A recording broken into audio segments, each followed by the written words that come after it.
Բարև ձեզ, ես Մարիաննան եմ, այսօր ես իմ տատիկի հետ կպատմեմ ձեզ Կոմիտասի մասին։ Կոմիտասը Սողոմոն Սողոմոնյանը ծնվել է սեպտեմբերի 26-ին 1869 թվին Թուրքիայի Քյոթահիա քաղաքում։ Իր ծնողները շատ մեծ սեր ունեին երաժշտության նկատմամբ։ Երբ որ Սողոմոնը ծնվեց, իր մայրը Թակուհի Հովհաննիսյանը ընդամենը 16 տարեկան էր։ Երբ Կոմիտասը ընդամենը 6 ամսական էր, նրա մայրը մահացավ, իսկ 10 տարեկանում տղան կորցրեց նաև հորը։ Մոր մահը խորը վերք էր թողել Սողոմոնի հոգում, և նրա առաջին ստեղծագործությունները նվիրված էին հենց նրան։ 1881 թվին Կոմիտասը գնում է Էջմիածին և այնտեղ ցույց տալով իր հրաշալի ձայնը 20 թեկնածուների միջից ընտրվում է։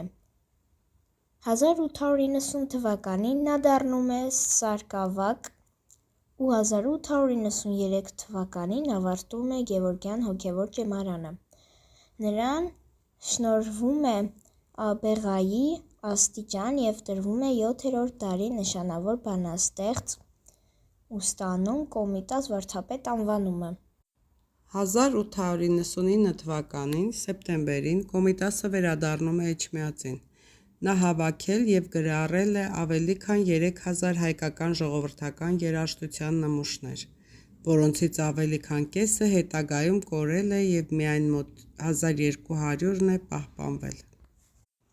Կոմիտասի երգերից են «Կաքավիկը», որի բառերը գրել է Հովհաննես Թումանյանը։ Արև բացվեց թուխ ամպերեն, կաքավ թռավ կանաչ սարեն, սարի ծերեն, բարև բերավ ծաղիկներեն, սիրունիկ, սիրունիկ, սիրունիկ նախշուն կաքավիկ, սիրունիկ, սիրունիկ, սիրունիկ նախշուն կաքավիկ։ Քելե, քելե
Շուշիկի